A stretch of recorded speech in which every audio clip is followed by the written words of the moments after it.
Where'd Adam go? This is Ollie. Ollie, he's from Syria. Hi, how are you? Salam.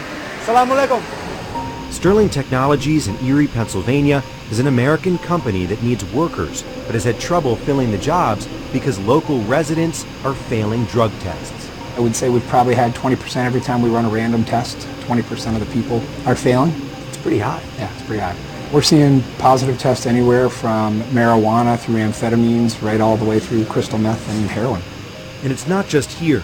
The percent of employees in the U.S. testing positive for drugs has increased steadily over the last 3 years, reaching the highest level in a decade. So how many people here are refugees?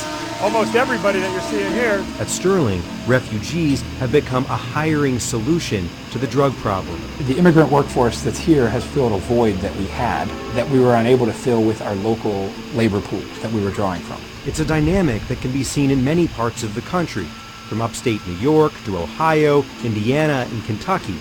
But some companies that work with refugees in these places don't want to talk about it. They don't want to admit that there is a problem when it comes to drug testing, and refugees are filling that void.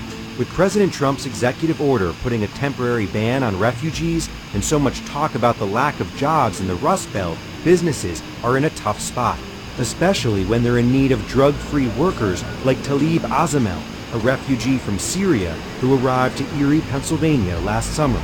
Within 3 months, he got a job at the factory. احنا بالنسبه لحياتنا يعني ما بنعرفش المخدرات، ما بنعرفش حتى شلون صورتها او شلون تتعاطى. الكحول نفس العمليه احنا ما بنشربش، يعني انا عمري 45 سنه حياتي ما شربت كحول كمان ولا مره يعني. In terms of business, how important are refugees to a city like Erie? I think they're extremely important. I mean, they're the one growing group in the city. You know, it's a city that's been on decline with their population, so it's the only growing group. The refugees in Erie have arrived to a city struggling economically and dealing with a drug epidemic. Would you like to get a t-shirt again in America? The reality is when business owners are telling you that they can't find native residents who will do these jobs, or they can't find enough people in the community to pass a drug test, what are they to do? They need to seek out employees somewhere. And for now, immigrants are a really good source of that labor. She's from Cuba, and that man's from Syria, the United States, Indonesia, Vietnam, 5 countries in this one room right here, yes. In Louisville, Kentucky, nearly 6,000 refugees have arrived in the last 5 years, helping companies fill jobs. When we work with, for instance, Kentucky Refugee Ministries, we haven't had any troubles at all with drug testing. So refugees really are filling that gap for you. Yeah, in this instance, there were refugees who were available, who were ready to contribute, and we were thrilled to be able to give them that opportunity. What size? Can you check what size you have? We are going to get you some shoes, okay? Okay, good luck tomorrow. Send us as many as you can. I hear this every single day, whether it's a small local restaurant, coffee shop to Amazon. You know, we get flyers, we get emails, phone calls. We need people. Okay. What do we remember about work shifts? We usually get someone employed within 3 days. We've had someone start within 1 day. That's how fast refugees are able to get employed. So the refugees are not taking the jobs. The refugees are filling the gaps. We spoke with locals about the struggle to find jobs because of drugs. Right now, heroin and meth is one of the biggest problems. Recently in Louisville, there were 151 overdose calls in just 4 days. And methamphetamine use is so high here, the number of people testing positive for job drug tests is 47% higher than the national average. I did crack cocaine and heroin.